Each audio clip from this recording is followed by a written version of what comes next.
Nous allons maintenant conclure le bloc de cet avant-midi avec Monsieur le député de Saint-Jean. Merci, Monsieur le Président. Je vais revenir où on s'était laissé tantôt. Ce n'est pas de l'acharnement, là, bien au contraire. Je comprends ce que la ministre nous dit quand elle dit qu'il y a beaucoup d'efforts qui ont été faits, puis que c'est des beaux efforts, puis que c'est pas facile en ce moment. Puis j'en ai même parlé moi-même au début des crédits, dans mes remarques préliminaires, nos pertes d'emploi qu'on a dans chacune de nos circonscriptions. Je comprends tout ça. La seule chose, c'est que je me dis, le gouvernement s'est quand même fixé cet objectif-là de 65 000.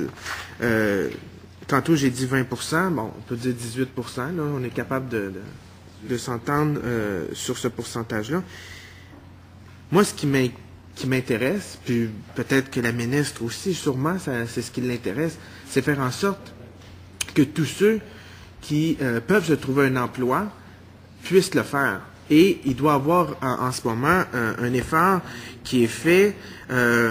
C'est un défi au fond qui est lancé à la ministre par cet objectif-là de 65 000 et dans les faits, c'est 53 000.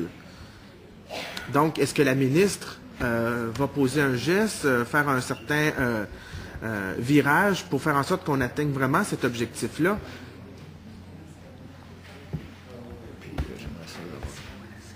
Madame la ministre.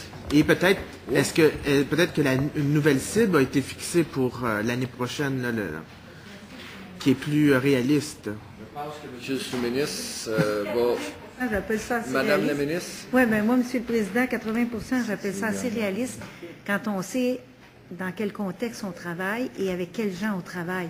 Je pense que 82 % des objectifs, on était vraiment, vraiment dedans. Mais le sous-ministre... Regardez, c'est extraordinaire. Dans les dernières années, les chiffres qu'on a tournent autour de 32 000 bénéficiaires de l'aide financière de dernier recours qui a pu intégrer le marché du travail. Et là, on est à 53 000. Je pense qu'il y a un bond considérable qui a été fait dans un contexte de crise économique ou de ralentissement économique que personne ne remet en doute. Alors, je pense que c'est important. Mais le sous-ministre va donner des précisions tantôt. Il m'est arrivé avec d'autres arguments, d'autres choses qui nous donnent un portrait peut-être encore plus juste, parce qu'on est encore plus performant qu'on l'aurait souhaité. Et on va vous donner également la cible qui pourra être établie pour l'année prochaine. Là, j'ai pas de problème. Monsieur le sous-ministre. Merci, Monsieur le Président. Disons que je pense que c'est un bond en avant. On a pratiquement doublé là, la volonté qui était. Cette volonté-là est venue à l'instar du Pacte pour l'emploi. C'était un des objectifs majeurs, c'est-à-dire de permettre à des gens plus éloignés d'avoir accès aux mesures de formation et aux mesures d'intégration à l'emploi. Donc, comme résultat pour nous, il est plus que très satisfaisant. Ceci étant dit, je pense qu'il est important d'aller encore plus loin. Et pour aller plus loin, la première des choses, c'est que c'est 53 000, c'est les résultats préliminaires jusqu'à présent. Une fois qu'on va comptabiliser les données d'ici la fin de l'année, d'ici la fermeture des dossiers, on devrait être en situation encore une meilleure posture. Ceci étant dit, et je le répète, on a donné un mot d'ordre à chacun des centres locaux d'emploi. Il y a 85 000 prestataires qui vont terminer une formation grâce au Pacte pour l'emploi. On va les suivre de proche. On va s'assurer de leur offrir toutes les possibilités de l'intégration en emploi. Et ça, c'est un mouvement de fond qu'on a demandé à chacun des centres locaux d'emploi, les 140 centres locaux d'emploi du Québec.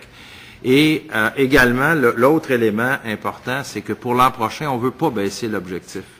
Je pense pas que ce soit en baissant l'objectif qu'on va améliorer les choses. Je pense qu'au contraire, c'est de maintenir cet objectif-là et d'y trouver des ajustements plus spécifiques. Je pense entre autres à la question des immigrants. Dans le dossier des immigrants, on veut faire une percée importante. On a des actions, on a un plan de match majeur qui est en train de se définir pour ce qui est des personnes immigrantes. En ce qui a trait aux jeunes également, on a des choses intéressantes qu'on est en train de faire, donc avec Alternative Jeunesse. Donc, on a des moyens, des outils dont on se donne et qui font en sorte que pour nous, l'emploi, c'est le meilleur moyen de quitter l'aide sociale, de quitter la pauvreté.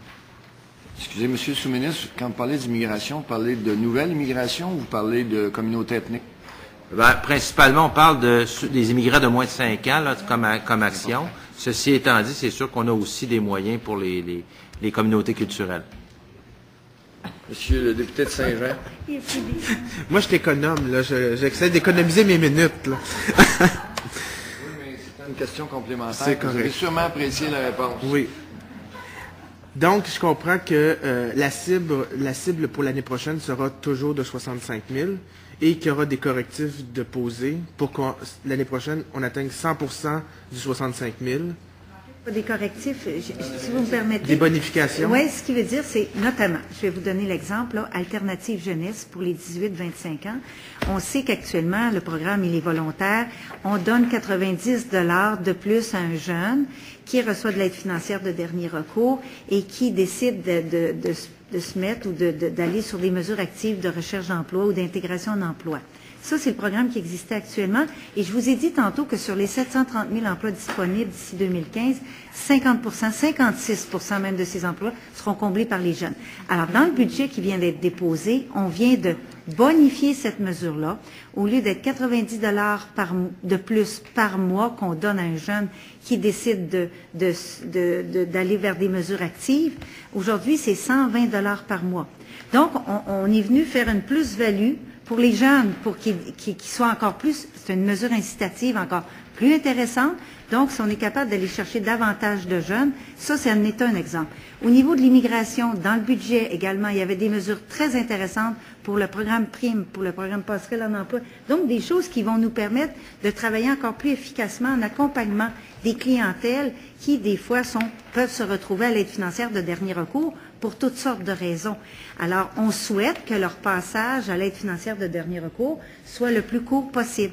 Donc, en mettant des outils de plus disponibles, ben, je pense que ça nous permet encore plus d'inciter ces gens-là et de les voir se mettre en mode action pour aller vers l'intégration d'emploi. C'est des exemples que je vous donne. Alors, l'objectif demeure le même.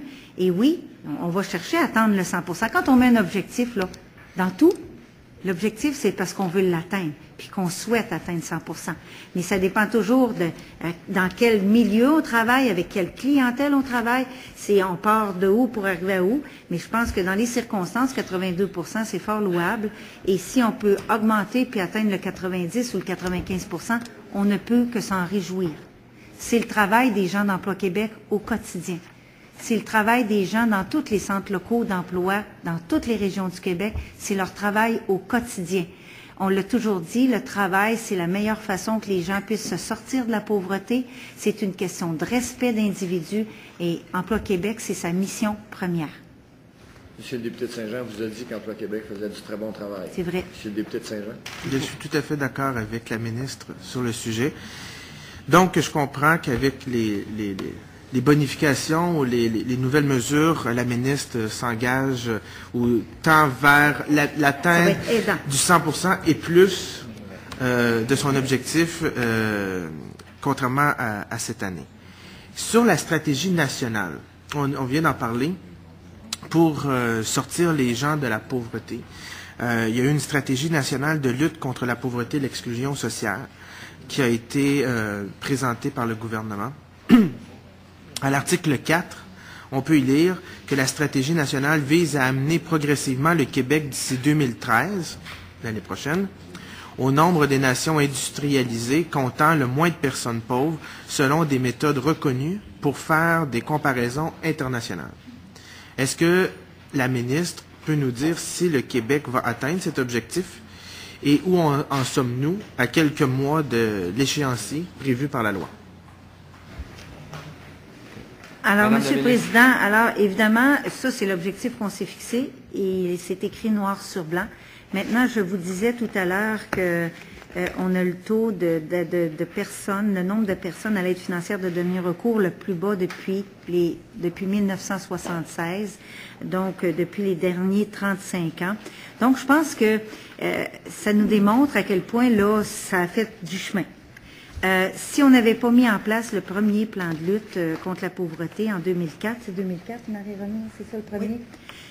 On estime qu'on aurait qu'on a 245 000 personnes de moins qui vivent sous le seuil de la pauvreté, en incluant les hausses tarifaires. Et depuis 2003, le revenu des familles à faible revenu a augmenté également de près de 30% depuis 2003. Alors, je pense que ce sont des chiffres. On a une diminution à l'heure actuelle de 73 000 prestataires de moins, une diminution de 13,5%. De avril 2003 jusqu'en novembre 2011, une diminution de près de 80 000 personnes à l'aide sociale de moins. On a une diminution de 32 000 enfants de moins à l'aide sociale depuis 2003 également. Alors, écoutez, c'est des chiffres qui nous indiquent qu'on va dans le bon sens.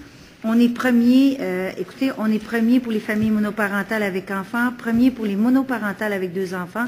On est au premier rang pour les couples ayant 2 enfants. Je vous ai montré tantôt les graphiques qu'on voit avec la ligne du Québec. Alors ici, on est les premiers taux de faible revenu MPC parmi toutes les familles canadiennes. Si on prend l'ensemble des personnes, on est en 3e position.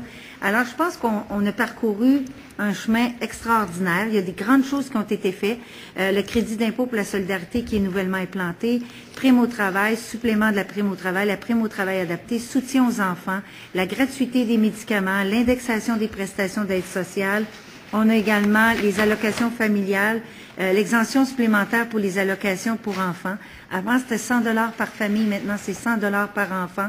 Il y a l'allocation logement qu'on a baissé l'âge de 55 à 50 ans parce que cette allocation logement-là s'adressait particulièrement aux personnes seules. Souvent, les personnes seules, le logement prend beaucoup de place dans leur budget.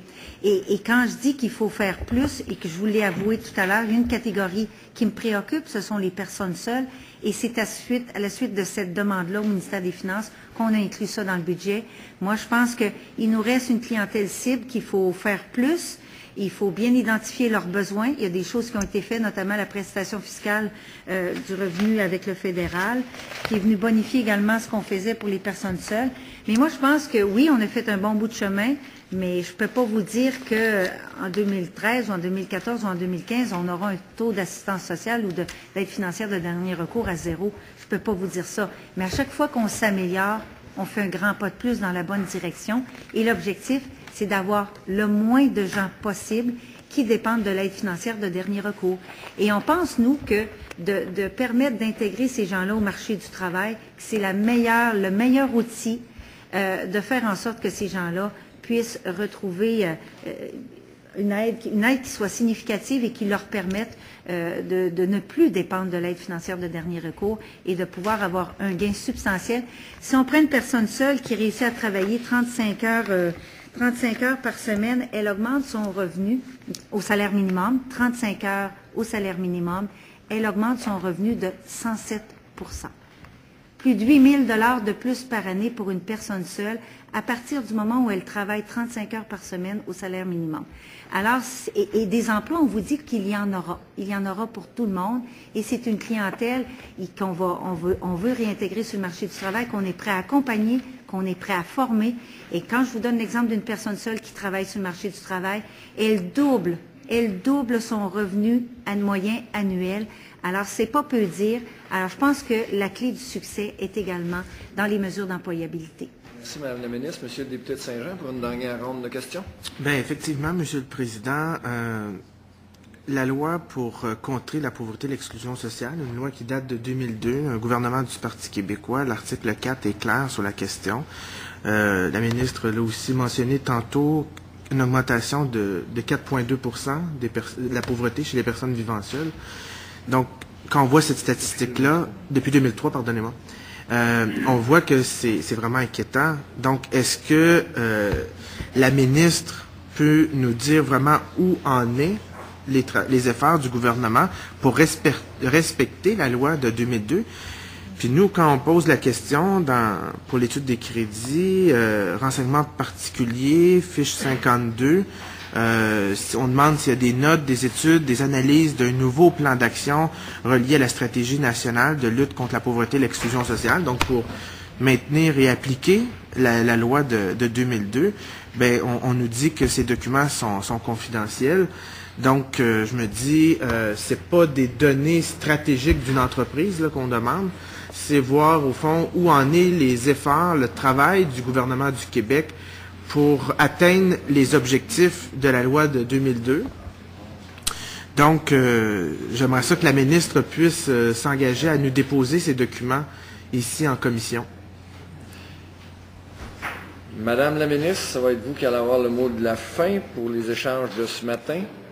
La question 52. Les études qui ne sont pas accessibles, je pourrais laisser le sous-ministre répondre, si vous permettez, parce que... Oui, monsieur le sous-ministre, pour la réponse à la question 52, qui n'est pas accessible ou qui est confidentielle, là. Les études d'impact sur les tarifs, la loi prévoit effectivement que le ministère se prononce sur toute demande de hausse ou de modification de tarifs, là, ça peut être aussi à la baisse. Alors, ces études-là sont réalisées dans le cadre du plan de lutte à la pauvreté et passent par le Conseil des ministres. Donc, pour cette raison-là, c'est pas des études qu'on rend publiques, c'est transmis. Le monsieur le sous-ministre vous donne une réponse à la question 52 que vous avez posée. C'est pas ça, ma question. C'est pas ça, la question 52. Moi, Reformulez votre question 52 pour avoir une réponse. Note, étude, analyse d'un nouveau plan d'action relié à la stratégie nationale de lutte contre la pauvreté. Donc, est-ce qu'il y a des notes, des analyses, des études qui sont faites pour le nouveau plan d'action qui découle de la stratégie? La réponse à la question 52 s'en vient. Non, moi, je ne sais pas de quelles études il parle, le collège, je vais vérifier avec mes gens. Peut-être Marie-Renée, veux-tu venir parler? Mais on n'aura pas de temps pour la réponse, là. Non, mais c'est ça, on pourra avoir la réponse pour la session de ce soir, monsieur le député de Saint-Jean? Oui. Ces documents sont confidentiels, il doit en avoir. Sinon, on nous aurait dit qu'il n'y en aurait pas. On regardera, effectivement, et on vous donnera la réponse quand on aura la session de ce soir. Même parce que je ne sais pas de quelles études vous parlez, là, alors... Mais juste pour qu'on c'est sûrement pour moi là, qui les a rendus on est dans les renseignements particuliers, la question 52, les renseignements particuliers. On aura une réponse pour la session de ce soir parce que c'est écrit confidentiel. Merci. On a encore une petite minute et quart, monsieur le député de Saint-Jean. N'avez-vous une petite? Ce soir? Ben, nous la rapporterons ce soir. Et nous allons maintenant retourner à Saint-Jean avec le porte-parole de l'opposition officielle, monsieur le député de Saint-Jean. Merci, monsieur le président. Ben, je vais continuer un peu dans le même sens, mais à un autre, un petit peu plus loin, dans le cheminement d'une vie. J'aimerais aborder la question des pensions de vieillesse. Dans le dernier budget fédéral, le gouvernement du Canada a annoncé que l'âge d'admissibilité aux prestations de la sécurité de la vieillesse et du supplément de revenus garanti passera graduellement de 65 à 67 ans à compter de 2023 et jusqu'en 2029.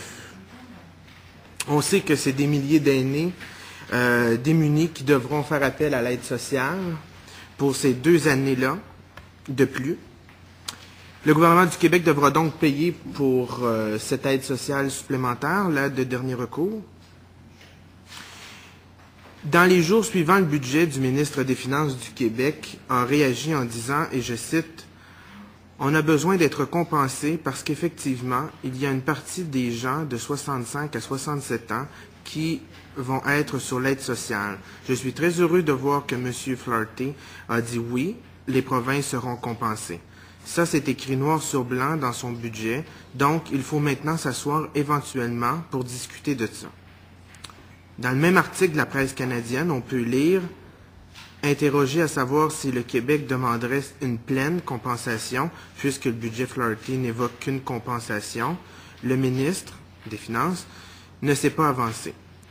Le budget parle de compensation, on verra, on va s'asseoir avec eux, et on va voir ce qu'ils ont en tête pour ces années-là, a-t-il dit. » Donc, ma première inquiétude, c'est qu'on part, au fond, la négociation en laissant sous-entendre qu'on est prêt à accepter une compensation qui ne sera peut-être pas totale pour l'aide sociale.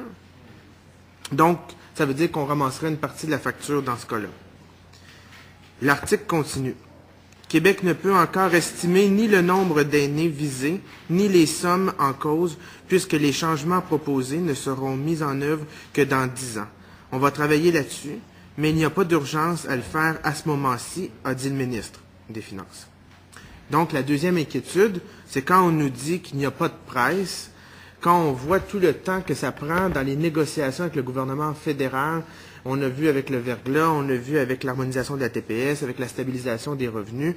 Moi, je pense qu'il faut commencer maintenant la négo. Puis la troisième inquiétude, c'est qu'on ne peut pas estimer maintenant le nombre de personnes touchées par cette mesure du gouvernement fédéral qui nous est imposée sans consultation et les sommes que ça va coûter au gouvernement du Québec. Donc, moi, je trouve qu'il y a beaucoup de zones grises, beaucoup d'ambiguïté dans ce dossier-là. J'aimerais entendre la ministre sur cette question. C'est une question, Madame la ministre? Oui, alors ça me fait plaisir de revenir sur cet élément-là. Je l'avais un peu abordé dans la précédente question à mon collègue. Je le disais tantôt, évidemment, nous, on n'est pas dans le même sens que le gouvernement fédéral. Le gouvernement du Québec n'a pas l'intention d'hausser l'âge d'admissibilité à la retraite. Je le disais tantôt, nous, on préfère travailler sur l'âge effectif de la retraite, qui est, comme je le disais tantôt, on prend notre retraite au Québec à peu près 2 ans plus tôt que dans les autres provinces canadiennes. Alors, on pense qu'en mettant des mesures incitatives, des outils et des leviers qui vont faire en sorte que les gens vont être heureux, vont avoir le désir de continuer à travailler, on pense ça va être plus profitable pour l'économie québécoise de chercher à garder ces gens-là sur le marché du travail. Maintenant, pour ce qui est de la proposition du gouvernement fédéral, alors essentiellement, ce que ça dit, c'est que la hausse va débuter en avril 2023 et elle sera achevée en 2029. Donc, évidemment, il y aura une période de transition là, où, en fait, les gens qui sont nés c'est 1954, je pense, ne seront pas touchés, c'est ça?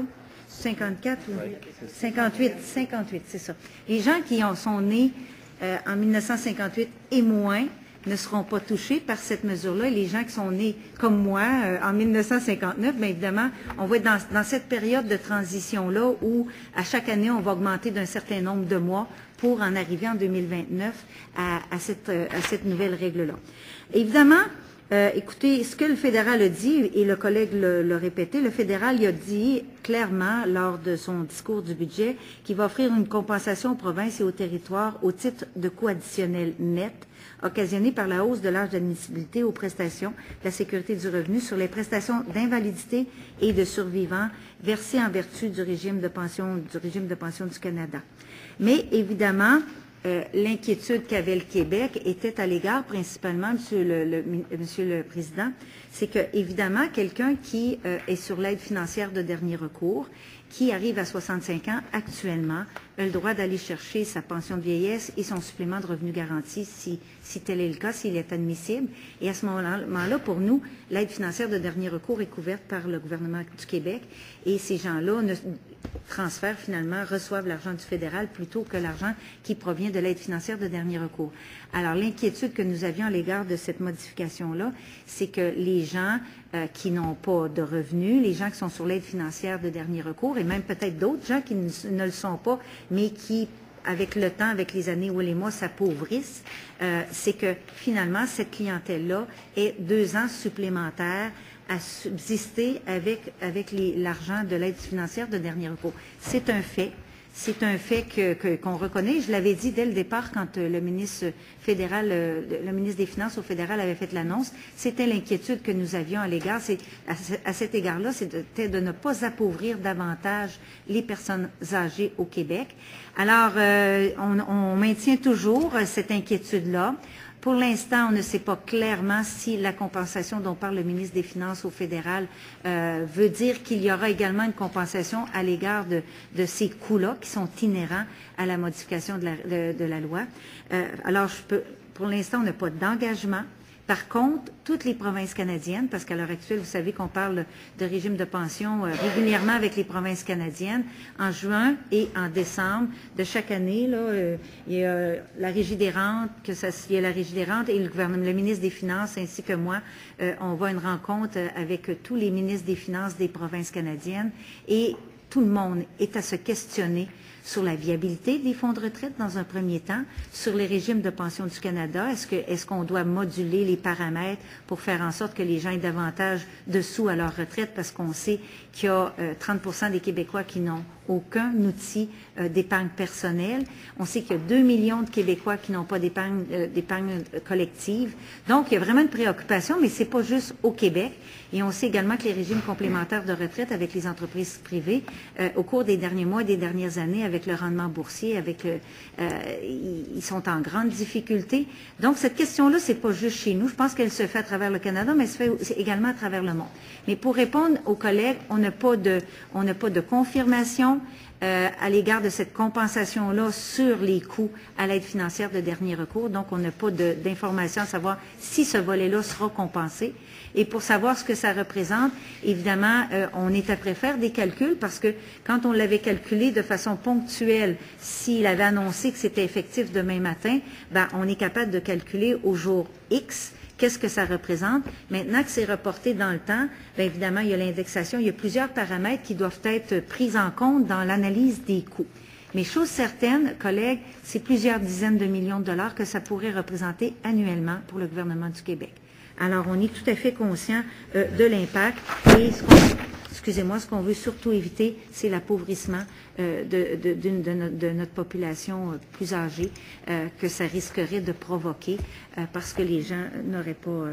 Alors, des travaux sont en cours avec le ministère des Finances, avec la Régie des rentes et le ministère de l'Emploi pour évaluer ces impacts-là. Et éventuellement, je pense qu'il y aura une espèce de consortium où il y aura une espèce de... Tous les ministres vont avoir la même requête à l'égard du gouvernement fédéral. Je pense que toutes les provinces sont dans la même situation et vont faire front commun sur cet élément-là pour être compensés par le gouvernement fédéral. Merci, Mme la ministre. Les 1958 et avant vous remercie. Monsieur le député de Saint-Jean. Merci, Monsieur le Président. Même si je suis en 1983, je vais continuer à poser des questions sur la question. C'est tout jeune, 1983. 83. Hey. Vous l'avez fait bouger, Madame la ministre. Donc, je vois que, Monsieur le Président, que la ministre, sur cette question, est cohérente avec sa déclaration passée du 2 février dernier, où elle disait « On ne laissera pas passer des choses qui vont fragiliser la situation financière de nos aînés ». Et un peu plus loin, la ministre a parlé de plusieurs dizaines de millions de dollars. Un coup qu'on a dit ça, j'ai entendu ce que vous avez donné comme réponse, qui est une réponse assez intéressante. Mais je vous avais parlé d'un certain flou sur la question de la compensation. Est-ce que je peux avoir de votre part la certitude que le gouvernement du Québec va demander une pleine compensation au gouvernement fédéral parce qu'on ne peut pas laisser passer une dépense de cet ordre qui va à l'encontre de nos intérêts puis qu'on n'a même pas été négocié. Et surtout quand on voit là, puis vous n'êtes pas obligé de chercher la fiche en question que je vais vous dire parce que c'est assez simple à lire là. Dans les renseignements particuliers, la fiche 21, quand on demande les prévisions des coûts supplémentaires des prestations par rapport au fédéral pour les pensions, la réponse qu'on nous dit, c'est que cette question est non pertinente à l'étude des crédits. Mais je me dis que c'est assez pertinent, merci, là, parce qu'on parle de dizaines de millions de dollars. C'est assez important là, pour le gouvernement du Québec, là, comme somme. Donc, est-ce que vous allez avoir... vous allez demander une pleine compensation au gouvernement fédéral plutôt que de laisser le gouvernement fédéral nous pelleter ses dépenses dans notre cours. Là. Donc, la réponse va être plus longue que non pertinente, M. le député de Saint-Jean. Madame la ministre. Alors, je tiens à dire aux collègues que la question est tout à fait pertinente. Le sous-ministre pourra vous dire pourquoi on l'inscrit de cette façon-là, parce qu'elle est dans le temps, elle s'applique pas aujourd'hui, parce que elle est reportée dans le temps, là, essentiellement, c'est peut-être ça, mais le sous-ministre pourra vous donner, mais il pourra vous donner parce que vous savez très bien que c'est pas la ministre qui produit les documents qui vous ont envoyés, là, et que moi, j'ai aucun problème. Je vais vous préciser ce que j'ai dit tantôt. La compensation qui est, à l'heure actuelle, qui est prévue par le gouvernement fédéral, c'est une compensation aux provinces et aux territoires au titre des coûts additionnels nets qui sont occasionnés par la hausse de l'âge de l'admissibilité aux prestations sur les prestations d'invalidité de survivants qui sont versées en vertu du régime de pension du Canada.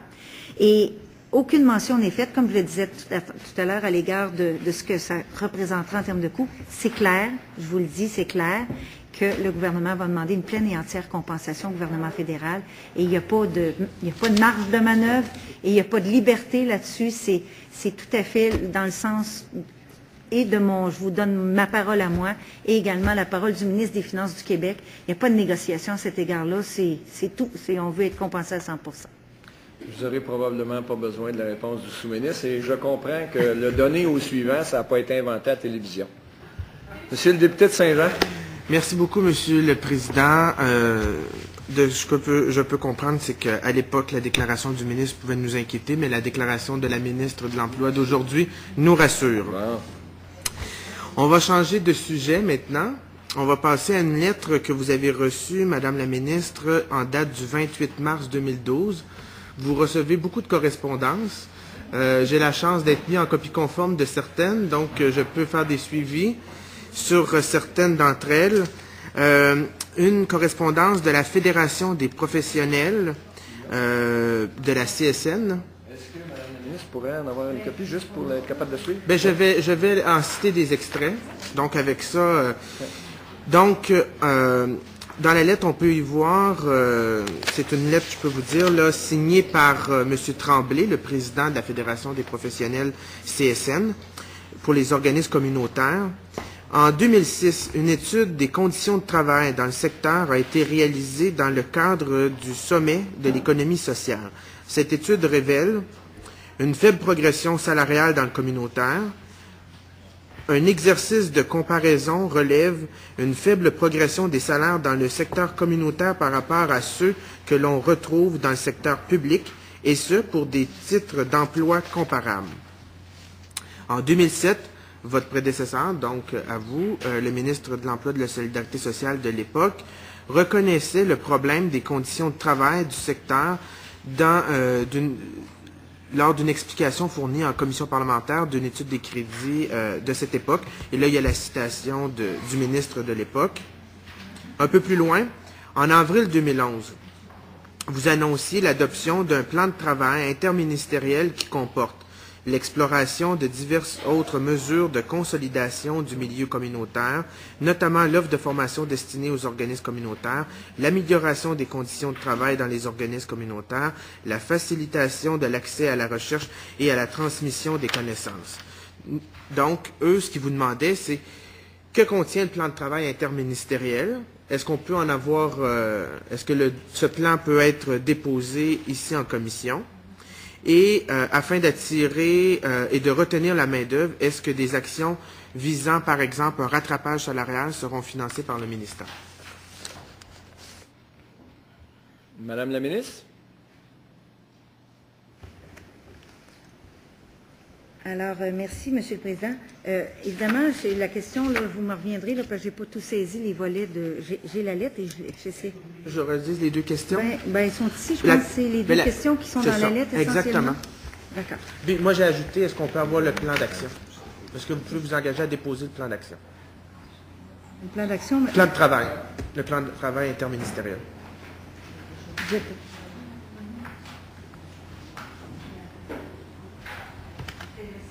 Parler de ça. Bon, moi, je vais vous parler du financement des organismes communautaires, là, parce qu'on parle d'un rattrapage salarial financé par le ministère. Essentiellement, l'action communautaire au gouvernement, c'est 860 millions de dollars par année. De ce 860 millions de dollars par année, il y a à peu près 220 millions de dollars, donc à peu près 22% qui vient du ministère de l'Emploi et de la Solidarité sociale. Le gros de l'enveloppe, parce qu'il y a 5 000 organismes qui sont financés avec le 860 millions, nous, chez nous, on en finance à peu près 336. Le gros de l'enveloppe pour les organismes communautaires vient du ministère de la Santé et des Services sociaux. Nous, essentiellement, on a deux types d'organismes. Évidemment, on a les organismes, et tantôt, j'ai des experts, là, Daniel est là. Essentiellement, on a le SAQE, dans le SAQE, là-dedans, on a 336 organismes, et c'est essentiellement des organismes de défense de droits. Et les autres organismes communautaires, c'est nos ressources externes. C'est des ressources externes en employabilité. Alors, des gens qui travaillent et qui mettent en place les programmes qu'on a, le SEA, tous nos programmes d'employabilité, d'intégration des gens au marché du travail.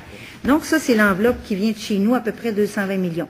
Mais si je regarde la contribution gouvernementale, c'est 860 millions de dollars, et c'est une augmentation de 329 millions de dollars depuis 2003. Donc, cette enveloppe-là, puis je dis pas ça pour dire que c'est suffisant, chers collègues. Je pense qu'il y a toujours place à amélioration, puis on comprend très bien que ces gens-là ne gagnent pas des salaires faramineux, que c'est difficile de faire de la rétention d'employés, de travailleurs, parce qu'ils prennent de l'expérience dans les organismes communautaires et souvent ils trouvent un emploi mieux rémunéré. Par contre, il faut regarder le travail et le chemin qui a été parcouru en termes d'investissement.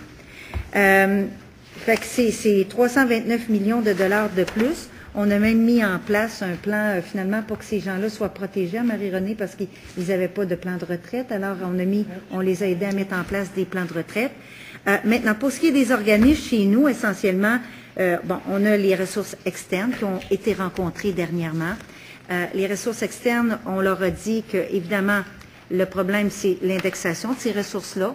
J'ai actuellement une marge de manœuvre. On les a rencontrés, on leur a dit qu'on était après regarder la possibilité, comment on peut leur donner à leur disposition pour bonifier l'enveloppe qu'ils ont, pour que ça soit, parce que, évidemment, s'il n'y a pas d'augmentation, ces gens-là, ils se trouvent un peu à être stagnants, là, parce que là, quand on n'améliore pas, finalement, ou quand on ne peut pas donner plus d'offres de services. Alors, on est en discussion avec eux. On devrait d'ici très rapidement leur revenir pour leur dire dans quelle mesure on est capable de leur venir en aide. Cette aide-là qu'on donnera aux ressources externes, elle sera également donnée au Carrefour Jeunesse Emploi, une aide équivalente, parce que ce sont tous des organismes communautaires. Et également, oui, c'est ça, on parle d'un rehaussement qui va être aux alentours de 2 % de leur enveloppe. Mais comme je vous dis tantôt, et on est après à regarder également si on est capable de rehausser les enveloppes des organismes de défense de droit. Alors, eux aussi, le montant de base est à 30 000 $ et ça fait longtemps que ce plancher-là de 30 000 $ est là. Alors, on regarde là, si on est capable de faire un pas de plus, puis de partager l'excédent, la marge de manœuvre que j'ai, si je suis capable de la partager. Mon souci à moi, c'est d'être équitable à l'égard de tous les organismes et de trouver une formule qui soit juste et qui permette à ceux qui ont peut-être le moins d'avantages ou le moins de bénéfices, d'être capable de leur aider à faire plus et à offrir plus d'offres de services. Monsieur le député de Saint-Jean. Donc, est-ce qu'on pourrait Il vous reste avoir 20 secondes, monsieur le député de Saint-Jean. Est-ce que la ministre peut s'engager à déposer en commission le plan de travail interministériel? Le plan de travail, oui, excusez-moi, parce qu'elle me dit que c'était déjà... Je peux passer la parole, vous me permettez? Bien, on le prendra sur notre temps, là, monsieur... Non? OK. Non, mais... Ça fait pas? Ben oui, ça se fait certain, on reviendra. Oui, mais si on a fait ça avec M. Trahan, je vais sûrement faire ça avec Mme Roy. Donc, vous vous identifiez, Mme Roy, et je vous laisse déposer, je vous laisse répondre à la demande de la ministre. Ah, OK. Excusez-moi. À peser sur le temps. Élise dans nos pensées. Marie-Renée Roy, ministre adjointe, ministère de l'Emploi et de la Solidarité sociale. En fait, le plan de travail du comité interministériel, les grandes orientations du plan de travail ont déjà été publiées, sont déjà publiques dans un bulletin qui a été publié, un bulletin de l'action communautaire, en 2011. Je pense que c'est au printemps 2011. Mais je pourrais vous donner la date exacte. Donc, c'est disponible sur Internet. Le plan de travail, il s'inscrit dans une perspective de continuité avec la politique et il tient compte des réponses à apporter aux problématiques, notamment l'amélioration des pratiques concernant la reddition de comptes, ainsi que l'importance de renforcer la contribution des organismes communautaires au développement de leur communauté. Il devrait aussi favoriser l'apport de l'action bénévole et de l'action communautaire et l'établissement d'une plus grande confiance du public quant à l'action philanthropique. Par rapport aux conditions de travail du milieu communautaire, il devait aussi réfléchir et appuyer. C'est d'ailleurs dans cette ligne que le gouvernement, par l'entremise du SAQET, a apporté son appui au développement du régime de retraite des groupes communautaires de femmes qui contribue, lui, à combattre la pauvreté chez les travailleurs de ce secteur en permettant de leur faire bénéficier d'un meilleur revenu de retraite. Et le plan de travail? Mais le plan de travail, c'est pas le plan de travail détaillé, mais il est déjà public dans les encadrements du cadre. Il y en a un plan de travail, Marie? Il y a un plan de travail détaillé, oui. Vous voulez le faire parvenir à la commission, Madame Roy? Oui. Pour le bénéfice de la commission, parce que je sais que M. le député de Saint-Jean est très possessif, mais c'est pour que tous les membres de la commission puissent en prendre connaissance.